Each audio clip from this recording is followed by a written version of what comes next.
Thursday night here at the Voice of College Football. Appreciate you stopping by. We take those comments and questions there in the chat. We take your calls as well. Let me get the link out there. And we are kind of rushing into it tonight. I just finished up a segment with Coach Don Patterson. We broke down the Big Ten championship game. That video is going to be released first thing in the morning. Again, Coach Don Patterson, who breaks down 25 metrics as he supplies those on a regular basis to Kirk Ferentz and the Iowa coaching staff. And we were happy to have Don look at Indiana and Ohio State with us. And so that was an interesting conversation. And again, that Big Ten championship preview is going to be released first thing on Friday morning. The call-in line is coming your way. And then we are going to look at rankings and championship games and what they mean. So, Toki G, Karen, and we've got Nelly College Football. Mark, has Penn State contacted you about their vacant head coach position? Well, they're not quite that desperate, but they're really close. And if we can in any way believe the post that we saw, and I would love to give credit to whomever posted it, and I don't know this to be the case, but it seems to be there. It seems to be reasonable that Urban Meyer was number one on the list. Then they went to Mike Elko. And then there was a long list of coaches headed up by Kurt Cignetti and others, like 8. Matt Rule was in that list. So they got to Matt Rule at that point. I would have told you, okay, James Franklin should not be fired in favor of Matt Rule. But they got to that point. That was right about the time that it was announced that Matt Rule had gained an extension at Nebraska. So those two items kind of coincided, in which Penn State was pushing forward to Matt Rule, and then Rule gets the extension. The latest we have heard, at least, hey, may not be the latest because this is about 12 hours old, something in that range, was that as I believe the Real MVP called us last night, and I saw this elsewhere then, that Jeff Brom, Louisville's head coach, had turned down Penn State. So I don't know where they are right now. I saw a list. I should probably go to that. Let's find that. This one came my way courtesy Corey Bratta, who my attention from On3, I believe.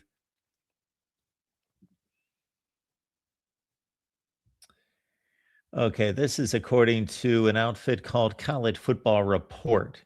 So I am not real familiar with them. However, we'll take a look at their work, which is at this point telling us that, look at that. I got to admit, I laughed at the thought that Terry Smith could be the next head coach at Penn State. And this was the day after James Franklin was fired. Obviously, this was not Penn State's plan.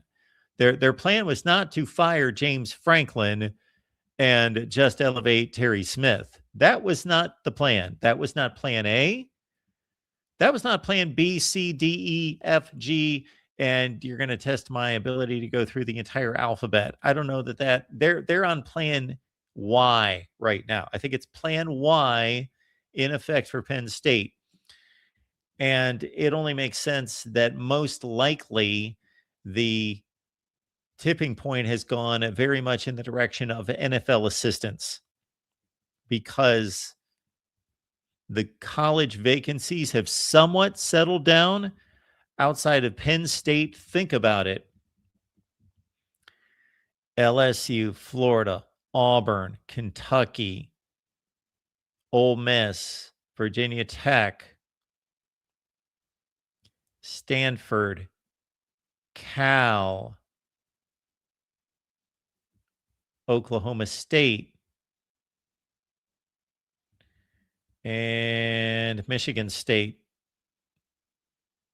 Those, I believe, are all the major jobs. I counted like 12 the other day, 12 among the power conferences, and they have all been filled except for Penn State. Even the ones that became open late because their coaches left for other jobs have been filled before Penn State. So it's quite alarming. Terry Smith in line to become the head coach at Penn State. This is not what James Franklin was fired for.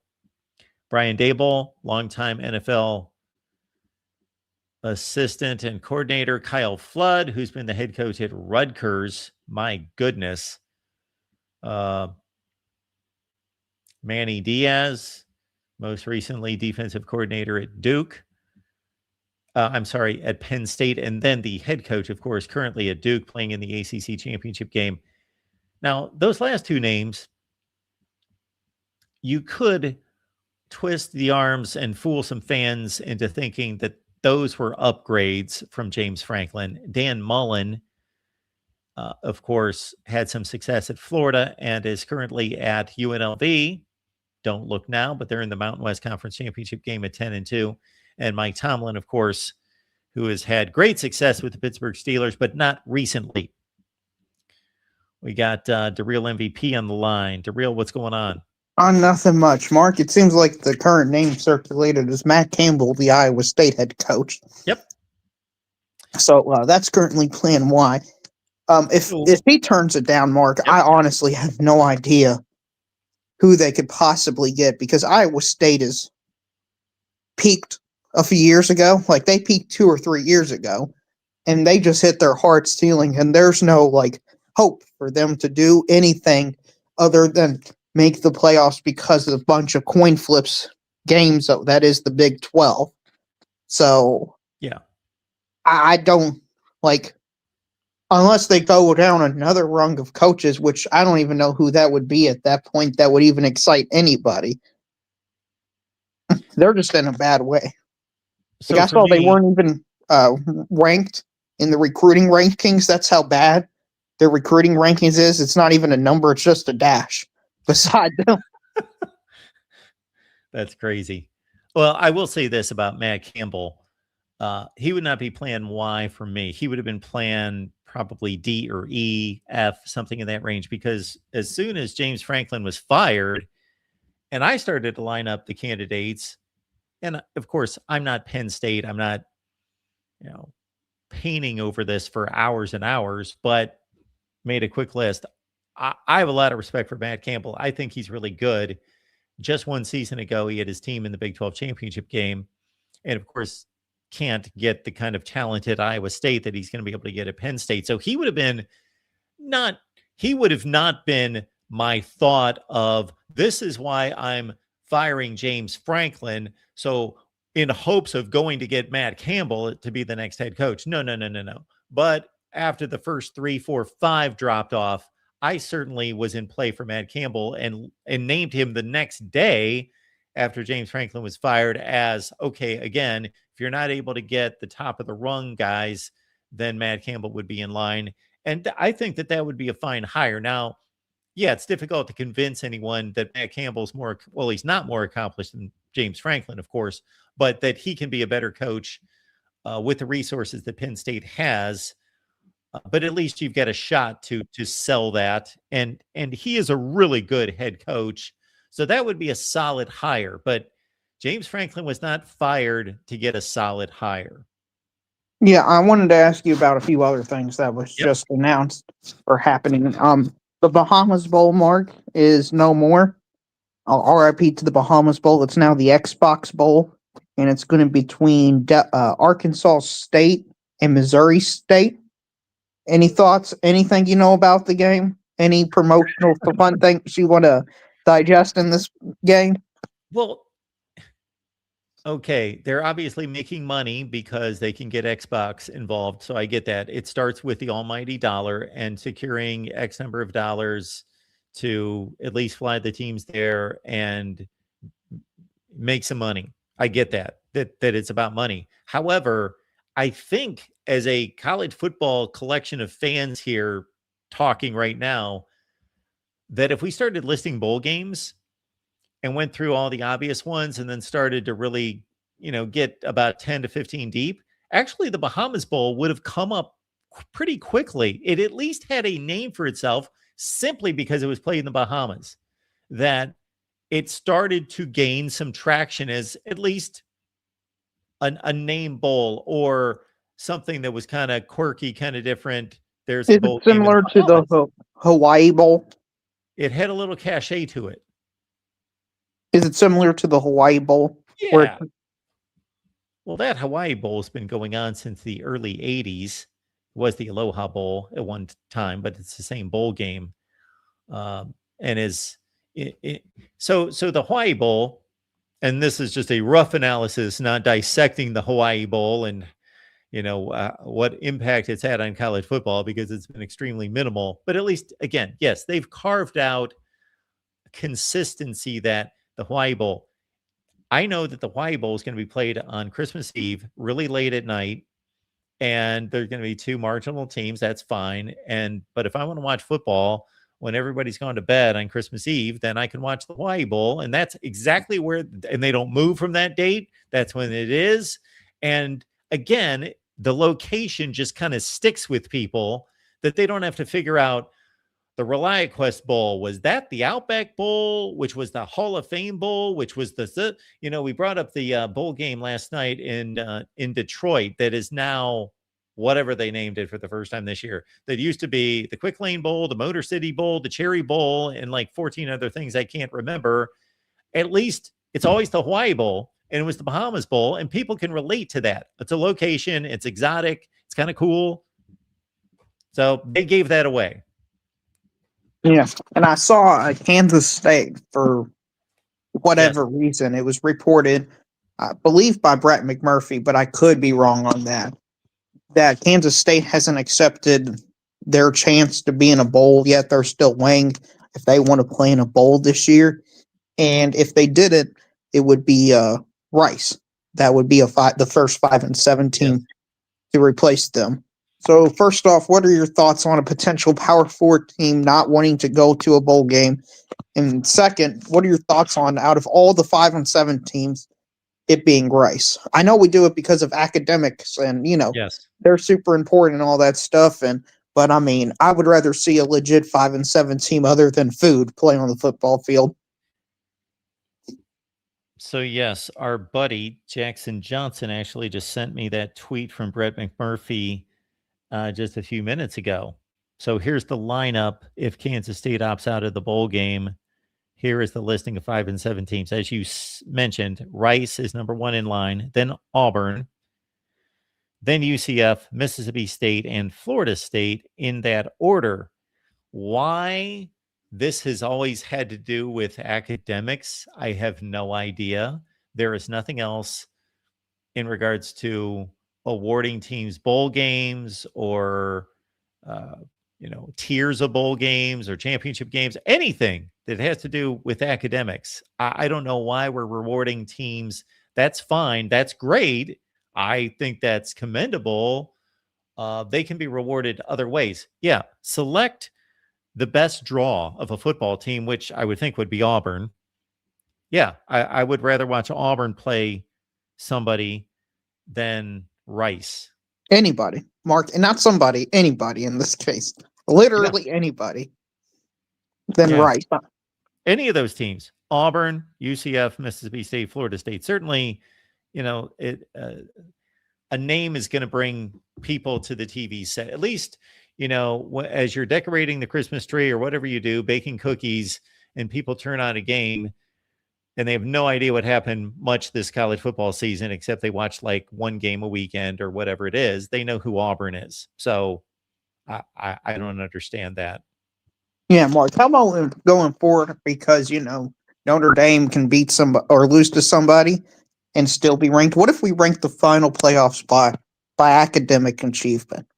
Would that be more or less valid than what the college committee is currently doing? Well, our buddy Adam Lamparello says that it should be a fan vote for the final playoff spot. Hey, that's more valid than Notre Dame being ahead of Miami, honestly. It truly is. It truly is. Can we, sorry. I was just curious as to whether you heard anything out of the committee concerning their decision 1 week after ranking Notre Dame above Alabama that they switched them this week. Yeah, Did it was they address because that? yeah, it was because Alabama on a 4th and 2 decided to go for it against Auburn, and how they were resilient and beat a 5-7 Auburn team. Okay. So that 4th and 2 call, I don't know when that happened. That was the moment, based on what they said, was they're better than Notre Dame. Yeah, I remember when it happened. The game was 20-20, and Alabama inexplicably, now it worked out to their credit. They didn't kick a short field goal. They could have went up 23-20.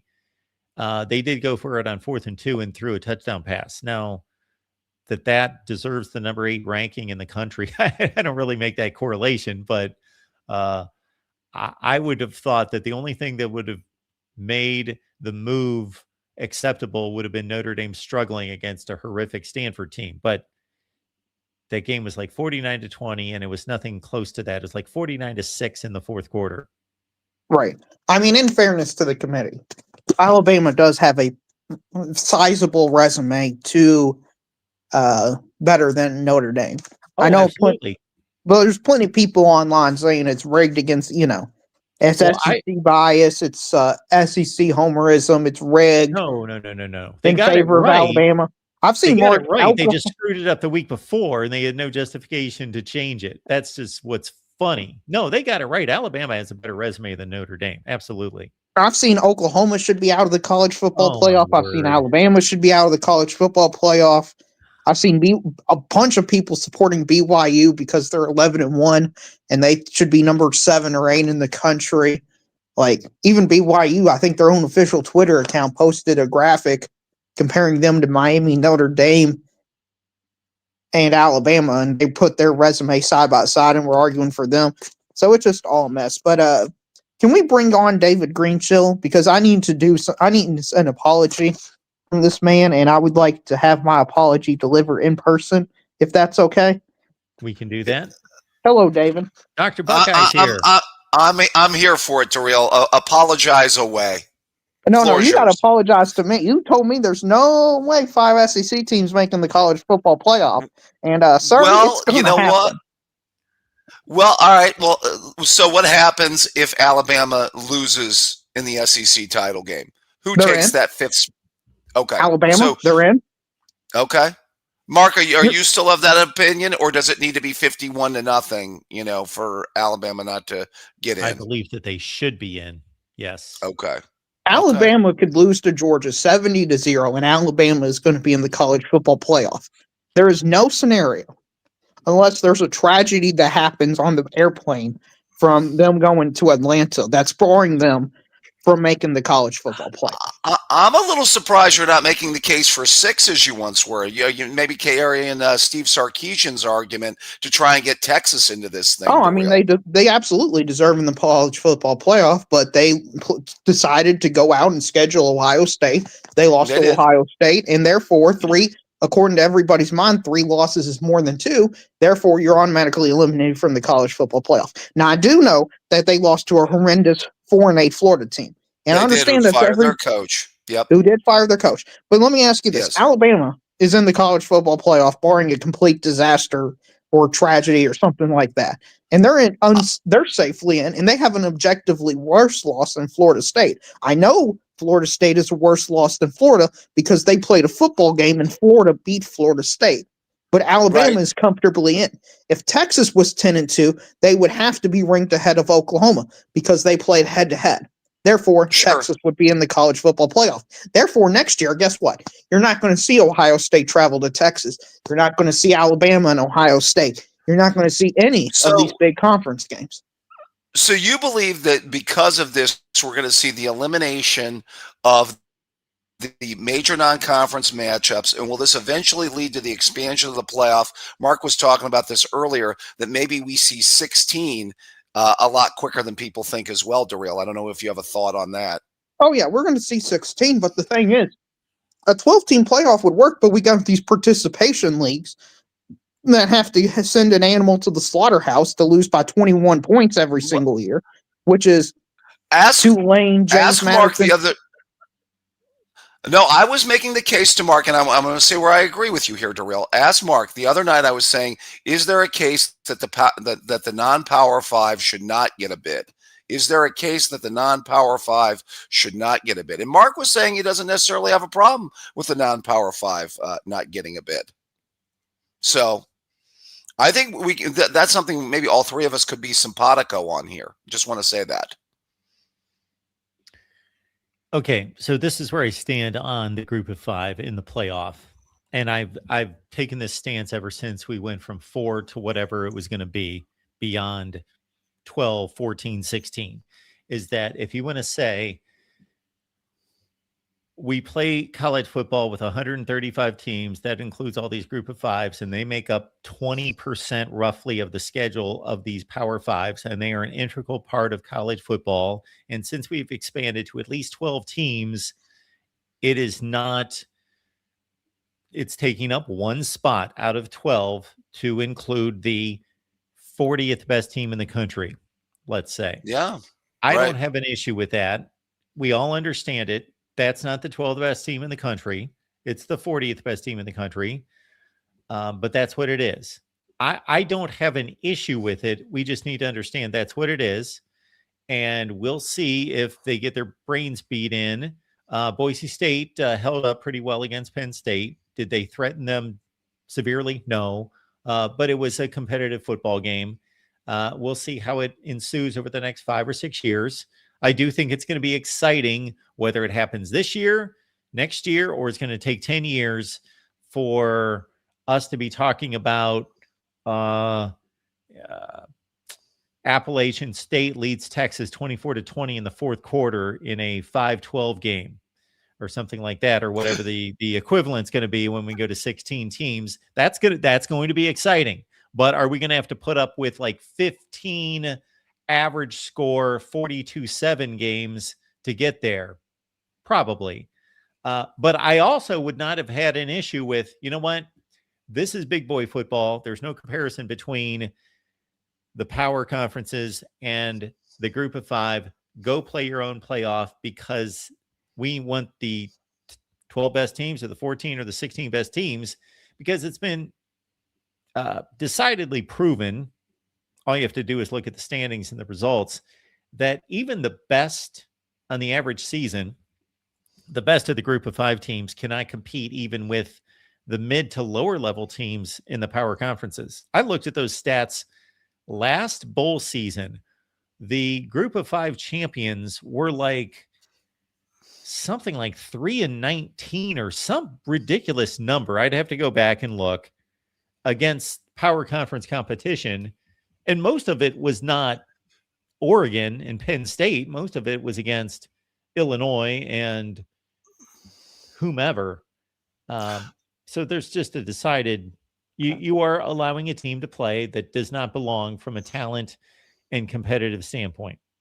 Well, I think the frustration this year is it's 2 teams that are taking up this role instead of one, because Virginia is going to get absolutely torched, or Duke or James Madison. They got no chance. And we know this because Virginia can't even dominate against teams like UNC. Like, if UNC, to me, scored that 2-point conversion, what's the difference in their talent level if they scored and lost that game versus them stopping them at the 6-inch line to win that game? Nothing. Like, exactly. Right. But we have to credit the win. Yeah, I know. They're credited with the win, but we got to put heavy context in. Man, they barely beat a horrendous North Carolina team. And as you know, that's why I harp on evaluating performance. Right, which is why Texas should be in the college football playoff. But they're not going to be in there because, they're 9-3. And therefore, they're 9-3, which means they're trash. I was trying to make the case during the Miami show, and our co-host, Cam Underwood, was not appreciative of this, that I was basically saying that Florida is as good, and when they put their game together this year, better than Louisville and SMU, the 2 teams that beat Miami. I said, Florida took Ole Miss to the wire. They beat Texas.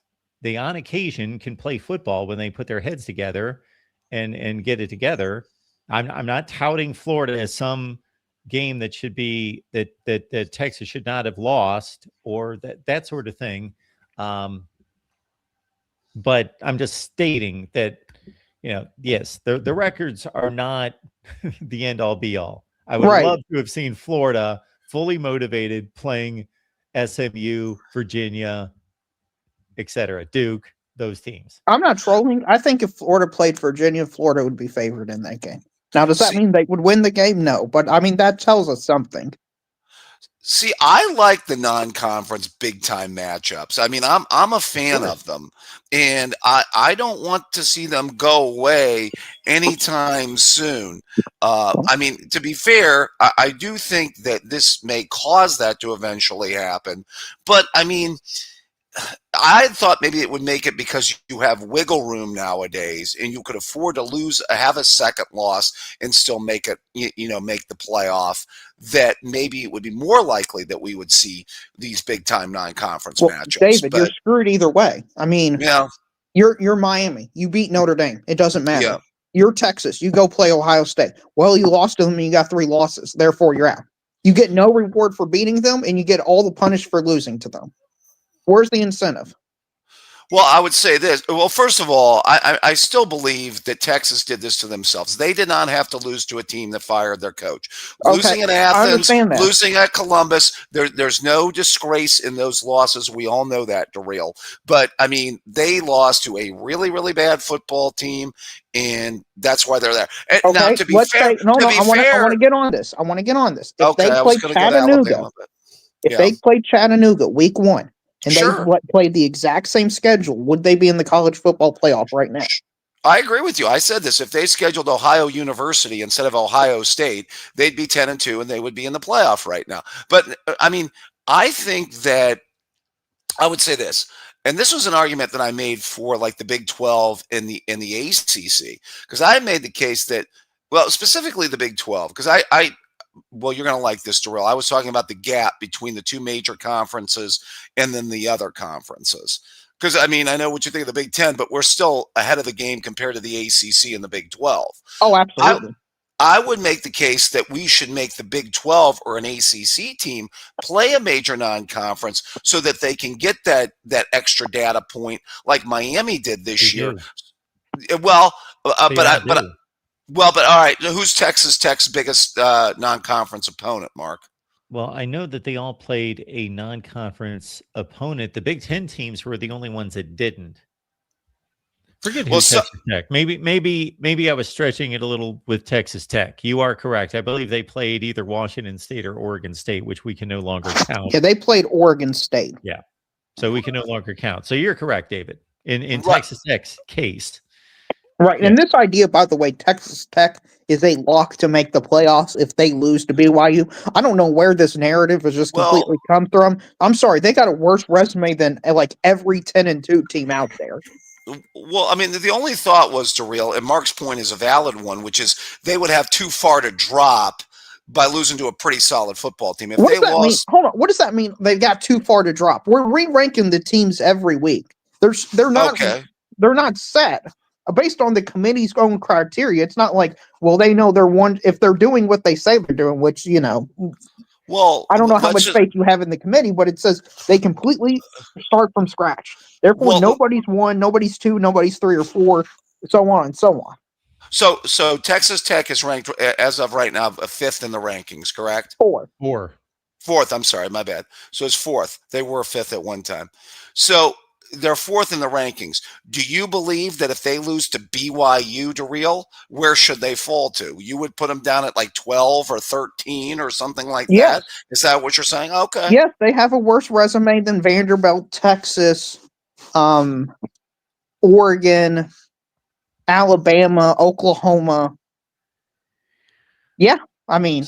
So if I may say something, I think Darrell is speaking to something that I come against all the time, and that's we have gotten used to the AP poll and the coaches poll and just kind of this mentality that, okay, this is the top 25, and then we look at the results on Saturday and say, we just kind of guesstimate. We just look at, you're number 10, you lost to number 5. That's not too bad. We're going to drop you to 12. And you were number 20 and you had a decent win. We'll move you up to 18. Like, it's just kind of this guesstimation based on the previous and what would look reasonable, but it really has nothing to do with actually, yes, deconstructing the season, because if you truly do it a thorough way, you're not just looking at the results from the previous weekend. You're looking at how all the results from the entire season have changed based on those teams improving or declining throughout the season. Yeah. I mean, I tend And to so agree. you could have a team go from 4 to 13 and really not suffer a horrible loss. But if it breaks the right way and those teams in between played well, or their resumes were impacted favorably by other teams playing well when they didn't even play, it's possible. I know it looks ridiculous and people be like, how did the number 4 team drop to number 12? Uh, but in comparison to other teams' schedules and their resumes, it's feasible. No, I would agree. I did want to say, speaking of the scheduling the non-conference, from an Ohio State perspective, it kind of helped us in the 14 playoff era, because remember, that was a big data point in 16, was us going to Oklahoma and beating Baker Mayfield that year, Mark. Sure. And then, By 3 if we don't, touchdowns. right, and if we don't schedule Baker Mayfield the next year, that awful loss to Iowa wouldn't have cost us either. But because we scheduled Baker Mayfield in Oklahoma and lost at home that year, that probably cost us a trip. I don't want to see the elimination of these big non-conference games, but this is what I wonder is going to happen. I mean, you have a tough non-conference loss, and now as Darrell's saying, it blows up your season. Right. And there's literally no case scenario that can be more hypothetically proven than what Texas has done. Like, they have the strongest loss you can possibly have in the country. They played Ohio State much better than literally every other team on their schedule. And they played them on the road.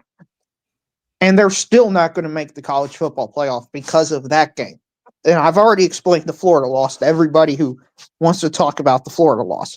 We have to use more in-depth metrics like college basketball. Like, we have to develop a quad system, use like different rankings like SP plus, have like a Ken Palm rating or something like that, to where we can truly evaluate these teams.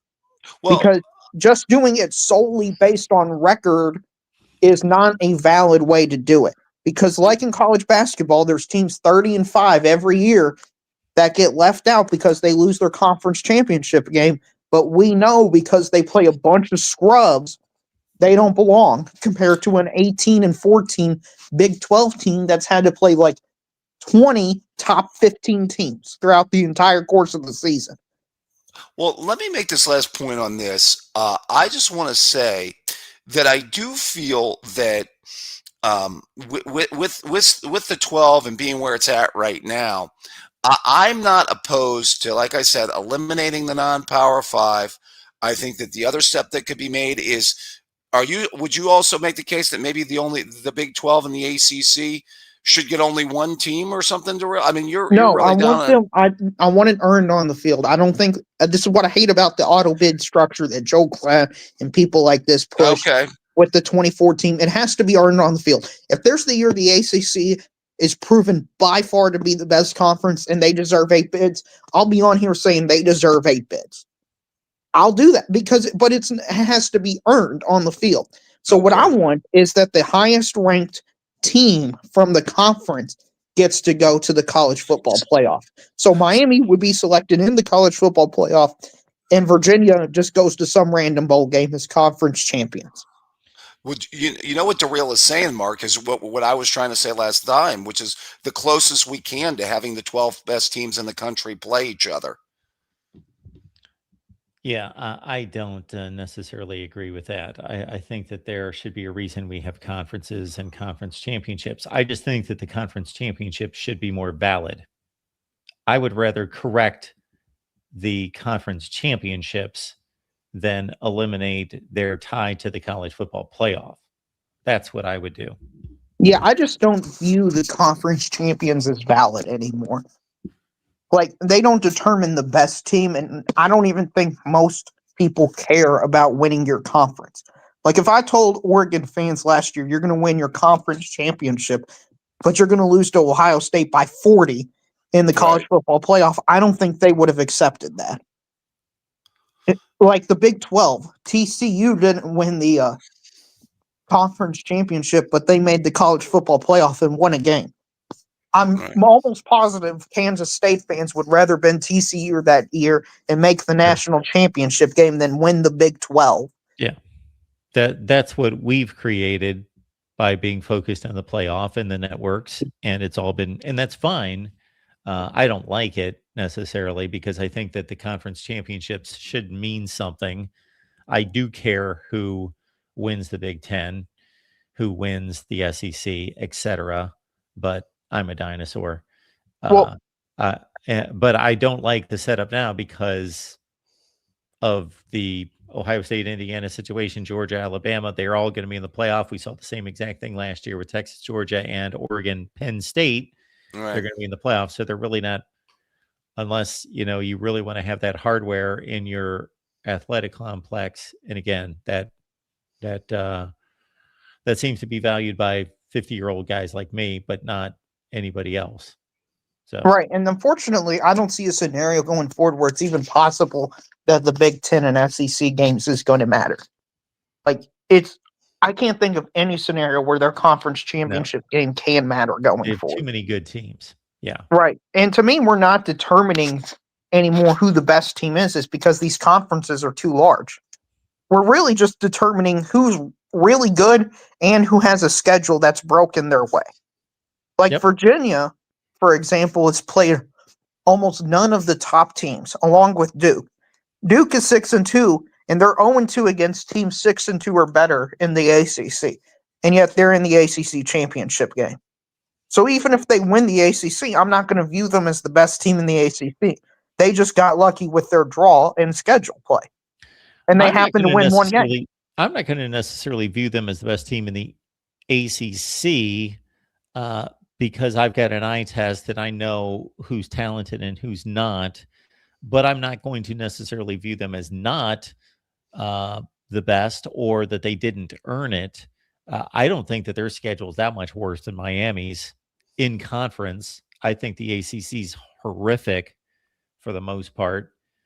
And anyway, we got about 20 minutes, and I got about 4 callers lined up. Well, one last comment, Mark, on the coaching carousel and the Penn State situation. I did want to make reference to. Do you think that I'm hearing Daboll and Matt Campbell now is still the leading candidates? Is that still right, or what do you make of that? By the way, I didn't hear your earlier comments. Well, I think Matt Campbell's an excellent coach. He's not the reason they fired James Franklin to go get Matt Campbell, obviously, but he certainly was mentioned by me right when James Franklin got fired, not as the prize or even plan B, but 5th or 6th on the list. He's apparently like 12th on the list because they've gone through the report that I saw about 12 coaches. But it only makes sense, as we discussed, I think last night's show, that the Vegas odds should be leaning toward an NFL assistant at this point, just because the way things have broken and these vacancies filling up in college ball and the NFL, being extended. So, and those guys being available. But Terry Smith, if you believe in whatever site I just referenced at the beginning of the show, has Terry Smith as the Vegas odds-on favorite to get the job and stay there at Penn State. Wow, Terry Smith. See, I just have to say this real quick, and we talked about coaches that could be out there. By the way, I just saw that Napier got the James Madison job. That was confirmed by Pete Thamel earlier, I believe. Yeah, that's a great place for Sun Belt Billy to be, is in the Sun Belt. So they'll probably make the playoffs next year if they don't have a Power 4 opponent on their schedule. Okay. Last comment, David. Last thing. Right. If he ever chose to leave Louisville, I think Brom would be a very good hire. And I know it's his alma mater. He may never leave there. But if he came back to the Big Ten, I think he could be a coach to watch out for in the future. Absolutely. All right, David. All Thanks right. for being here. See you, Appreciate it. Darrell. Yeah, See you, no Mark. problem. All right, let's keep it rolling. What you are seeing posted there, those are the S&P Plus rankings. And I have never promoted those as being valid or invalid. I don't know. I have not followed them in depth. I am seeing some things here that I don't necessarily agree with. If these are determining, obviously, best teams in the country, the first 15 seem to be close enough. We just recorded a segment with Coach Don Patterson, who made a comment to Kirk Ferentz a couple weeks ago about being the best 3-loss team in America before they lost the fourth, and how that felt. And he said not very good. But yeah, I would agree with most of this. But is North Texas the 16th best team in America? No. Are they the 35th best team? No, they are not. So they've got their wires crossed there. USF and James Madison are not that good. They are not. Texas is not that bad at 22. So again, this is the S&P Plus. I think it starts to really bog down around 20. They've got Florida ranked really low. Pitt at 36. Okay. So you see it there. All right, let's get to these super chats and then we'll fit in these calls. We got Evil Badger 72. Wisconsin fans and season ticket holders were promised that there would be more NIL money. Fickle was asked where was the money when they only signed 12 or 13 recruits. Fickle said they didn't have the money. I did not hear that from Luke Fickle. That's kind of an embarrassing statement to make. I'm kind of surprised that he would even say that. So I don't know if Evil Badger, is reading between the lines, or Luke Fickle just flat out came out and said, we don't have enough money. So yes, Wisconsin did only sign 12 to 13 players. They have about the 80th ranked class in the country. And maybe this is the new norm. We're going to see a handful of power conference schools that just kind of boot recruiting, don't feel like they can challenge, and they only sign like 10 or 12 players instead of the customary 20 to 25. And usually we see Wisconsin rank in the top 30 to 35 in the country in recruiting, but they're going to have to fill roster spots. Now, the rosters are going to be limited compared to what they used to be. So that's one component to this, is that we're going to see smaller recruiting classes also because the rosters are limited. And then there's the transfer portal. So appreciate that, Evil Badger. And then we've got Evil Badger 72 showing up. Are these two people going to filibuster the entire show? Well, callers stay on as long as I would like them to stay on. I try to be equitable. It depends on the time left in the show. It also depends on what I have to say. So I've gotten on here and rambled for 20 minutes before I took a call, even if I had 5 people lined up, and I appreciate their patience, but I typically get to callers as soon as possible. And if I think it's a decent discussion, then I allow it to continue. But you are not the first, nor will you be the last person, Evil Badger, to complain about the length of calls that I take. Maybe that's just one of my many faults. I do have many. All right. Next up, we got Michael stopping by. Michael, what's going on? Hey, Mark, not much. How you doing tonight, sir? Oiler up. Yes, sir. And I see not bad for what they did for recruiting, top 50, I guess. But hey, we'll see what happens with it. But I got a question. Remember back 3 years ago when Purdue played Michigan in the Big Ten championship? I do. What would have happened, say, if Purdue shocked the world and beat Michigan? Would they have been in the CFP, or what would have happened, do you think? No. No. They were 8-4. Right. They would have been 9-4. Right. They weren't even close to being in the CFP. That was a 14 playoff. Yeah. But I figured back then, conference champions usually went to. No. Well, they usually did because they had really good records. Yeah. No, there were no There were no 2-loss teams make the No, there college wasn't. football playoff. No, there wasn't. Which Kansas remained. That was my point I was trying to make with like Duke and Virginia. What would have happened? I'm playing what if scenarios and stuff like that, but how would it have played back in 2022 had Duke beat Virginia, wins the ACC, Virginia's a 3-loss team. Yeah. I wonder how that would have fared out back then. Neither team would have made the college football playoff. In 2022, if memory serves me, Clemson beat North Carolina in the ACC championship game. If I'm getting the year correct, I believe I am. Yes. Yeah. Clemson beat North Carolina, and they both had much better records than Virginia and Duke combined, and neither one of them made the college football playoff. There were only 4 spots. Yeah. And in 2022, 2 of them came from the SEC and 2 of them came from the Big Ten. Yeah, which was Georgia. But those teams were 11-1. Yeah, which was what? Georgia, Michigan, Alabama, Michigan, Ohio State. Yeah. Yeah. But wait a minute. 2020. no, wait a minute. That was when TCU. No. That was the TCU year. Yeah, So, that was only Alabama one for the won SEC. against Alabama, Georgia in 21. Yes. Yeah. But no, I was wondering. Yeah, all those teams were either undefeated or had 1 loss. Yeah, but the real Dave was making some other points and stuff like that, saying like straight to the schedule. Okay, take this year. Who was it? Texas finished 9-3, or no? Go Texas Tech. They finished 11-1. The real saying their schedule wasn't that good. Is it their fault? Those teams they played sucked and hurt their strength of schedule. Who are we talking about? Texas Tech? Yeah, he's saying their resume is horrible. Well, number one, it is their fault that they did not schedule a decent non-conference opponent. So yes, that is their fault. Well, yeah, I agree there because you can say the same for IU. In terms of the big, yeah, but Indiana went undefeated against the Big Ten. Yeah. There's no comparison there. In terms of a conference schedule, no, we cannot blame any team in any conference for the conference schedule that they were handed, but we still have to evaluate the team against the schedule. Yep. That's like with IU, how many people was complaining about them last year making the playoff with their non-conference schedule? Yeah, it was horrible. True. Beyond belief. So what's it saying now? Schedule cupcake teams for your non-conference schedule?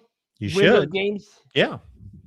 Especially if you're a major brand. Now, if you're Vanderbilt, I don't know if that's going to help you.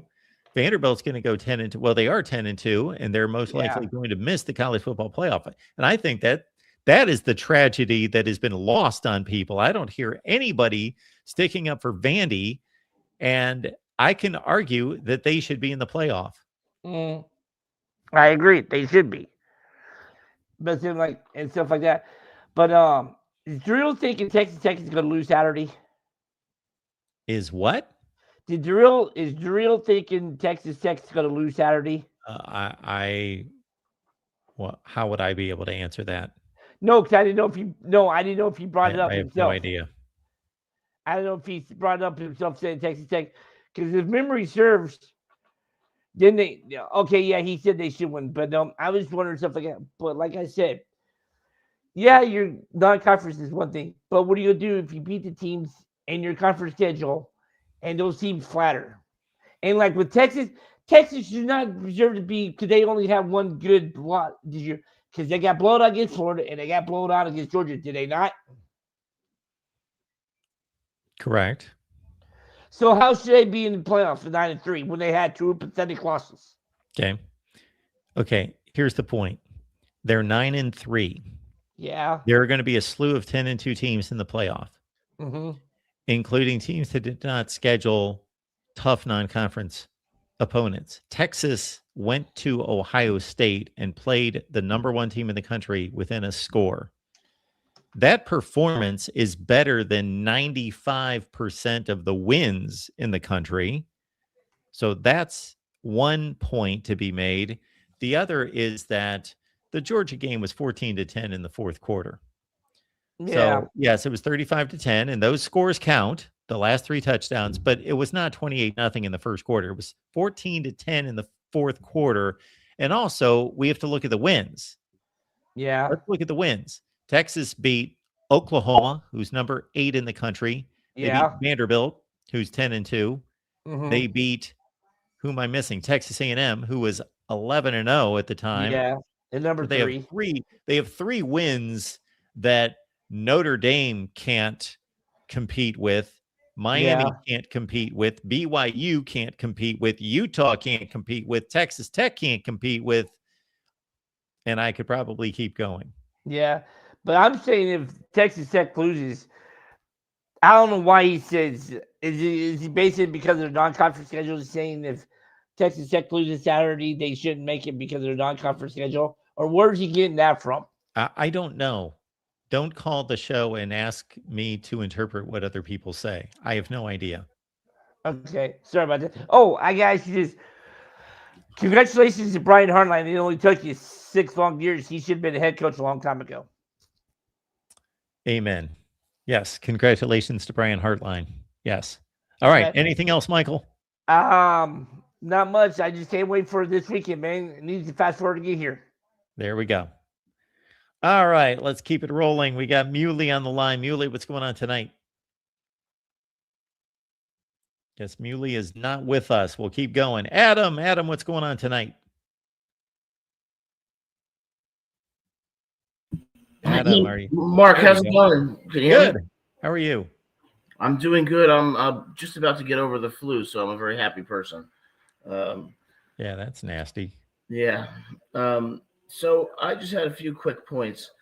First, regarding Texas. Texas is undoubtedly, in my opinion, one of the best 12 teams in the country. Yeah. The idea that a group of 5 team like a North Texas or Tulane or James Madison would get in is just so inconsistent with the whole philosophy and objective of a playoff. And I mean, they lost to Georgia 35-10, but it was much closer than people think. And, you know, they lost to Ohio State by 7. And Florida, they're still Florida. They have talent, but their wins, in my opinion, over good teams show that they are one of the best 12 teams, particularly when other teams among the top 12 don't have as many quality wins.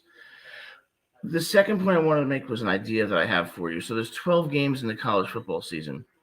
What about a plan to make the first 3 of the 12 games preseason games so that they still play them as they otherwise would, but the games that count towards determining if you're among the top 12 are only the last 9 games, and the purpose of being, number one, not allowing teams to schedule cupcakes during that 3-game, stint, and number 2, not penalizing a team for performing poorly very early in the season, but improving late to be among the top 12.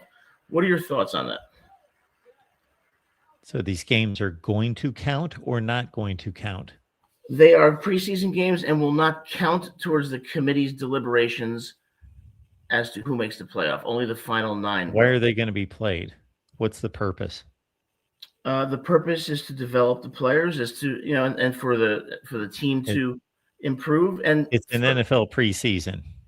Yes, and also to prevent these cupcake schedules at the beginning. Like Texas has to go to Ohio State, but I don't know, Penn State's playing Villanova. I'm trying to avoid that skewing of win-loss record by focusing on the 9 games that are typically the most competitive games of the year.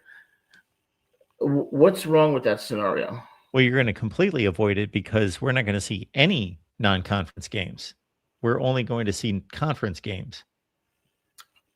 Actually, though, think about it, Mark. If the first 3 games were exhibition games that don't count towards being selected to the playoff, teams would be incentivized to play the best teams because it wouldn't cost.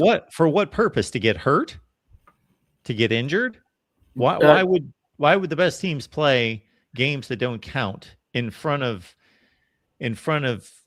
fans and stadiums that would have how much excitement toward a game that doesn't count? Well, I mean, it counts towards their win-loss record.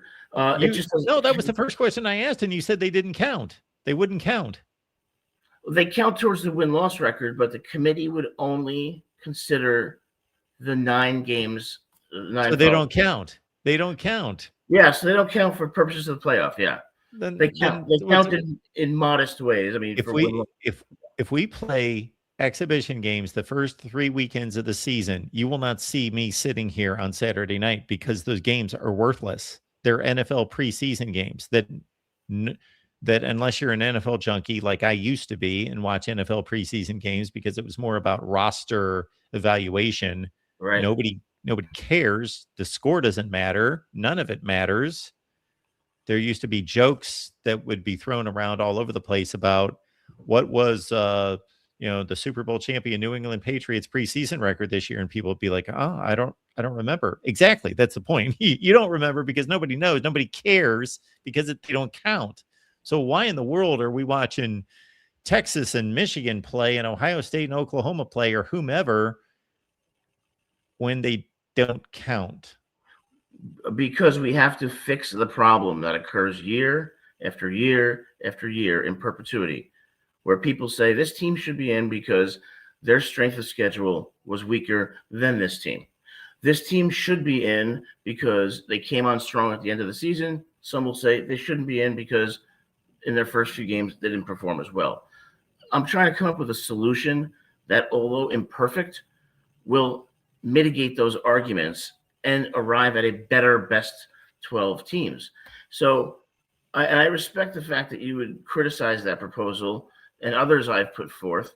But for those who would criticize it, I would like to know, what is your solution to address the arguments that come up year after year after year, and yet admit to no apparent solution? Well, I've been offering solutions for like 10 or 15 years. Well, you have been. That's true. I stand corrected on that regard. Now, and I know that you weren't necessarily talking about me, but I'm just stating that I've got.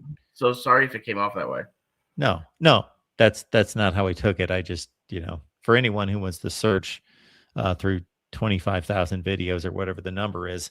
So anyway, yeah, I just, you would see some of the worst football you could imagine in those games because number one, who wants to get their best players hurt? You're not going to scheme anything or show anything on tape because you don't want that to get out and be seen by the entire world. Right. It would be awful football played by brand name teams to very unenthusiastic stadiums because the game doesn't count. And I understand that you said we can put it on their record. Okay. So to start the regular season, Ohio State's 3-0 and Georgia's 3-0 but they're really not 3-0 because the committee's not going to look at those games. And then you're going to put the committee in a very awkward situation where either they're able to just put a blindfold and realize those were just exhibitions and basically practice games, or they're actually going to be like, we did see Ohio State play Texas and wow, it was 35-7. And it seemed like that they were, that's going to filter into their thought process. Or if those games are played to the point where they're entertaining and competitive, then they are going to be factored in by the playoff subconsciously, the playoff committee, or they're just going to be the most horrendous football games you can imagine.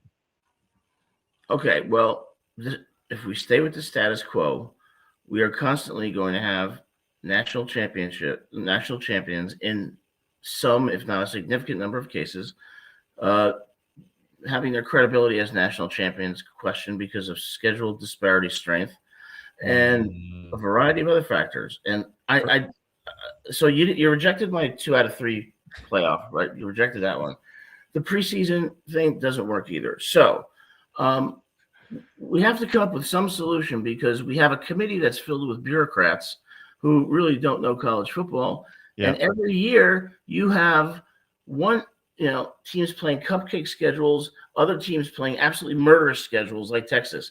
Now, Texas should be out because they have 3 losses. That is so shallow and doesn't reflect the nuance of the situation. I remember last team, a 3-loss team should be in the playoff, but now it seems like a lot of people think Texas should be in. So are you going to have all this chaos every year? Because the solution that they propose with the playoff is a Band-Aid on the problem. It is a superficial solution, and it's yielding precisely what happened pre-playoff, and it will yield to the same chaos whether you have 16 teams or 616 teams. But thank you for listening to me, Mark. Well, Adam, I will make this argument to counter that. I'm not disagreeing with anything that you say about this is a broken system, and it's not There will be no, let's understand this. There will be no perfect system. That will never exist. Nobody can create that. That will not happen. Just will not happen, doesn't exist. Agreed. The systems in Major League Sports are almost perfect because they have a tight knit group of teams, a manageable amount of teams that are so close in talent level, and the scheduling is so comparable, and the playoff field is expanded to a pretty comfortable place where you can have bad portions of your season and still recover, but you still have to be good to make the playoff. So really the professional sports leagues have it pretty close to perfection, but that can't be achievable because there's too many teams involved that play a limited number of games and don't play each other often enough. But I will say this, that for as bad as this system is, not due to any credit of anyone who created this system, because it's not a good system, but simply by allowing 12 teams to compete for the national championship, by sheer randomness, by any reasonable selection process, you're going to get 10 of those spots right.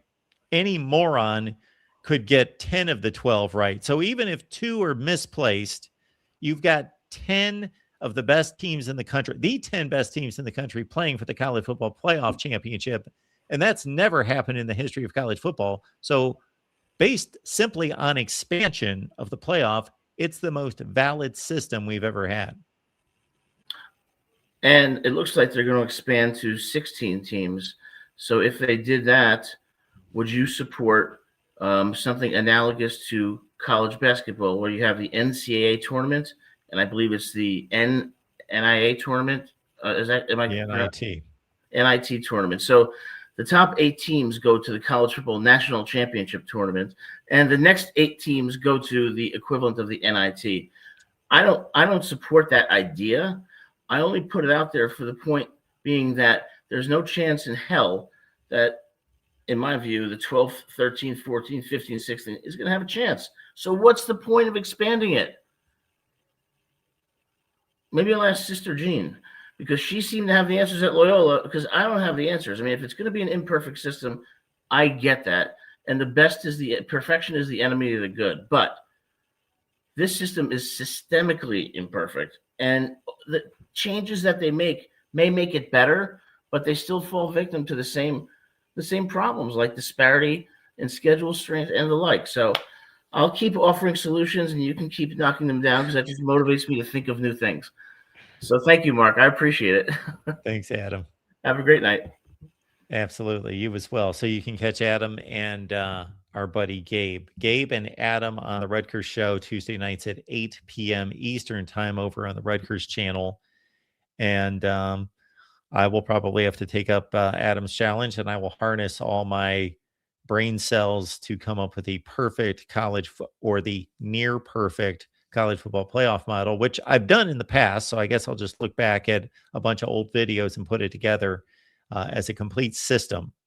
But I will die on this hill. This is one hill I will die on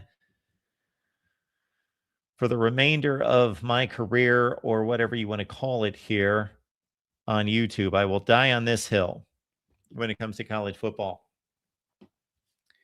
that all of these arguments about what conferences should be included, should we have conference championship games, should the conference champions be automatic bids or not, how many teams should there be, should we include metrics or not metrics, or just the best record, all those things are not going to be corrected until you correct scheduling.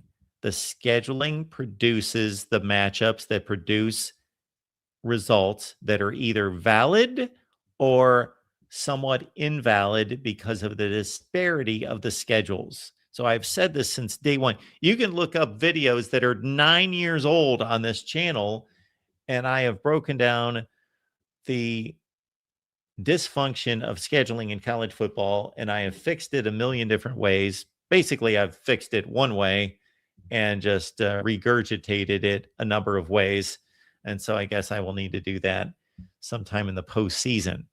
And I will lay out the grand plan of what college football should do. But it all starts with scheduling, because that's what produces the results. And the results are either extremely valid, or they're just kind of spotty and sketchy, or they're erroneous and invalid. Well, they're not invalid. They're somewhere in the middle. There's a lot of valid results. There are other results and records that are smoke and mirrors, either to the positive or to the negative. I know that there's not much difference between a 10-2 Virginia football team and a 4-8 Florida football team.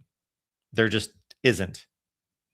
And actually, Florida might be better if they have a functioning coaching staff. And they're, again, if you erase the record and said, we're giving these two teams a shot at replaying their season and they're going to play each other, I think we have all sorts of results that point to teams like Auburn and Florida as being very flawed football teams, very dysfunctional football teams, but they got their heads screwed on. They can definitely play with Duke and Virginia and Louisville and SMU. And yes, I'm going to pick on the ACC. And they can certainly drive Syracuse and Boston College and the like into the ground. I think we've seen that over and over and over and over and over and over. All right. Appreciate you being here at the Voice of College Football. We got another show on Friday night. We will see you then.